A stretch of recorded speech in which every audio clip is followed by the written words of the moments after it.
प्रत्येक वर्ष कार्तिक मास के शुक्ल पक्ष की एकादशी को देव उठनी का त्यौहार मनाया जाता है।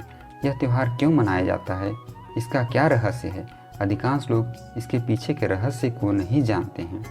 दोस्तों, यदि आप लोग जानना चाहते हैं तो इस ब्लॉग में बने रहिएगा। दोस्तों, आप सभी लोगों को परवीला भगत चैनल में बहुत बहुत स्वागत है। आशा करता हूँ आप सभी अच्छे होंगे, स्वस्थ होंगे और अपने जीवन में मस्त होंगे। तो आइए इसके पीछे के रहस्य को जानते हैं। तो इसकी कथा कुछ इस तरह से है कि बहुत समय पहले की बात है कि राजा बलि ने तीनों लोकों में विजय प्राप्त कर लिया था। तब सभी देवताओं में हाहाकार मच गया। सभी देवता मिलकर भगवान विष्णु के पास गए और स्वर्ग लोक को वापस पाने की उन्होंने अपनी इच्छा प्रकट की। तब भगवान विष्णु ने राजा बलि के पास जाकर विनती किया कि स्वर्ग देवताओं को लौटा दे। किंतु राजा बलि ने कहा, प्रभु, मैं किसी पर तो अत्याचार नहीं करता हूँ और एक राजा होने के नाते मुझे अपना साम्राज्य विस्तार करने का पूरा अधिकार है। मैंने वही किया है।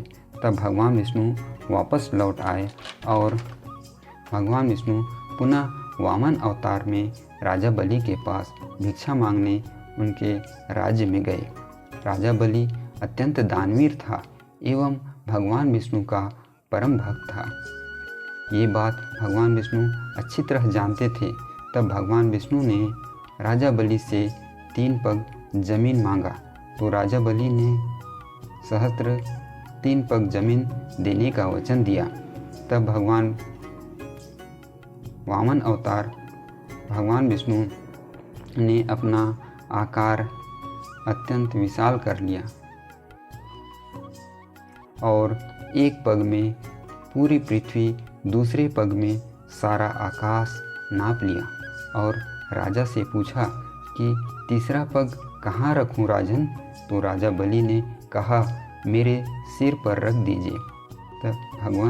तब भगवान विष्णु ने ऐसा ही किया।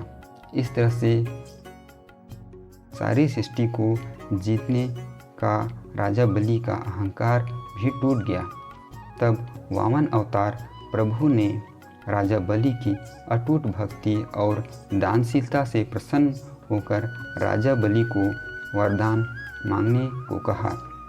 तब राजा बलि ने भगवान विष्णु से कहा कि हमेशा के लिए मेरे साथ पाताल लोक में जाकर निवास करें, वहाँ रहकर मुझे अपनी सेवा भक्ति करने का अवसर प्रदान करें।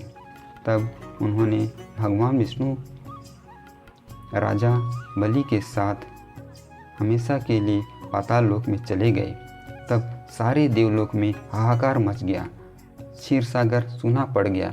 सभी देवता अत्यंत दुखी होकर माता लक्ष्मी से जाकर प्रार्थना की कि भगवान विष्णु को वापस लेकर आएं। तब माता लक्ष्मी ने एक गरीब स्त्री का रूप धारण करके राजा बलि के पास गई और अपना दुख सुनाकर राजा बलि को अपना भाई बना लिया और राजा से छल पूर्वक अपने पति को वापस पाने का वचन मांग लिया।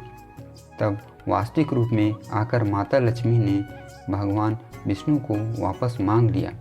वचनबद्ध राजा बलि निराश होकर भगवान विष्णु को वापस कर दिए।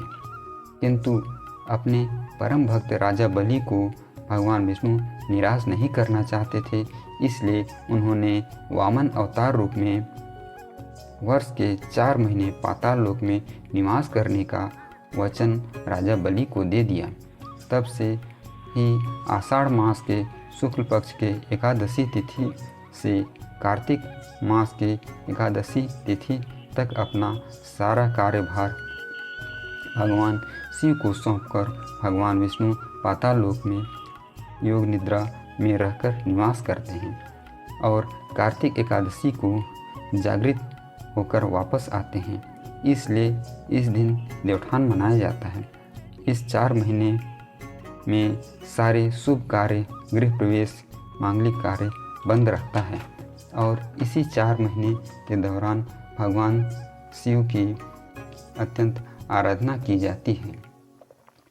देवठान के बाद तुलसी विवाह होता है तब से ही सारे विवाह कार्य संपन्न किया जाता है। देव उठनी के बाद तुलसी विवाह एकादशी तिथि से लेकर कार्तिक पूर्णिमा तक संपन्न कर लिया जाता है। तुलसी विवाह की भी एक प्रसिद्ध कथा है, वो इस प्रकार से है। तुलसी का वास्तविक नाम वृंदा है, जो राक्षस कुल में जन्मी एक कन्या थी। वृंदा का विवाह जालंधर से हुआ था। वृंदा बचपन से ही भगवान विष्णु की परम भक्त थी। भगवान विष्णु की बचपन से ही व्रत पूजा पाठ अत्यधिक करती थी। विवाह के पश्चात वह अपने पति के प्रति पूर्ण रूप से समर्पित प्रतिव्रता नारी थी। जब असुरों और देवताओं के मध्य भयंकर युद्ध हुआ तो वृंदा अपने पति के विजय की प्राप्ति के लिए अत्यंत कठोर संकल्प लेकर भगवान विष्णु की साधना में लीन हो गई। तब युद्ध के मैदान में देवताओं की लगातार हार होने लगी। असुर उन पर भारी पड़ने लगे। तब सभी देवताओं ने मिलकर भगवान विष्णु के पास जाकर अपनी व्यथा सुनाई और भगवान विष्णु से कोई उपाय करने की प्रार्थना की। भगवान ने कहा, मैं अपने परम भक्त वृंदा को धोखा नहीं दे सकता। तब देवताओं ने भगवान से कहा, प्रभु आप हमारी सहायता नहीं करेंगे तो सारी सृष्टि पर असुरों का राज हो जाएगा और इस सृष्टि का संचालन कैसे होगा। तब भगवान विष्णु ने देवताओं की बात मानकर जालंधर का रूप धारण करके वृंदा के पास गए। उन्हें देखते ही वृंदा पूजा से उठकर दौड़कर बाहर निकली और जालंधर के पैर छू ली। तभी वृंदा का पूजा भंग हो गया और युद्ध के मैदान में लगातार असुरों की लगातार हार होने लगी। तभी जालंधर का सिर कटकर राजमहल में वृंदा के समक्ष आ गिरा। इसे देखते ही वृंदा की आँखें फटी की फटी रह गई और वृंदा को समझते देर न लगी कि यह देवताओं की ही एक चाल थी। तब सामने खड़े होकर क्रोध से भरकर जालंधर से वृंदा ने पूछा, आप कौन हैं जो मेरे पति का रूप धारण करके आए हैं। तब भगवान विष्णु ने अपने वास्तविक रूप में आ गए। भगवान विष्णु को सामने खड़ा देखकर वृंदा के दुख का ठिकाना न रहा कि उन्हीं के आराध्य देव ने उनसे छल किया। तभी क्रोध से भरकर वृंदा ने भगवान विष्णु की शक्ति को ही साक्ष्य मानकर उन्हें श्राप दे दिया कि वे इसी वक्त पत्थर के हो जाएं। तभी भगवान पत्थर के हो गए। ऐसा दृश्य सभी देवताओं ने देखा तो सारे स्वर्ग लोक में हाहाकार मच गया। संसार के पालनकर्ता पत्थर के हो गए, ऐसे में सृष्टि का संचालन कैसे होगा। वे सभी चिंता में पड़ गए और माता लक्ष्मी के पास जाकर अपनी सारी व्यथा सुनाई। तब सभी देवतागण माता लक्ष्मी के साथ वृंदा के पास आकर भगवान विष्णु को क्षमा करने की प्रार्थना करने लगे, तभी सृष्टि का संचालन हो सकेगा। उनके इस प्रार्थना को स्वीकार करते हुए वृंदा ने भगवान विष्णु को क्षमा कर दिया और स्वयं अपने पति के साथ अपने पति के सिर को लेकर विलाप करते हुए वह सती हो गई। तब उसके चिता के राख से एक दिव्य पौधा उगा जिसका नाम तुलसी पड़ा। तब भगवान विष्णु ने आत्मग्लानि से भरकर तुलसी को वरदान दिया कि मेरा एक रूप हमेशा तुलसी के साथ रहेगा और जब भी मेरी पूजा होगी तो तुलसी के बिना मैं कोई भोग ग्रहण नहीं करूँगा। और प्रत्येक वर्ष कार्तिक एकादशी के बाद मेरे एक रूप शालिग्राम अर्थात पत्थर रूप में तुलसी के साथ विवाह होगा।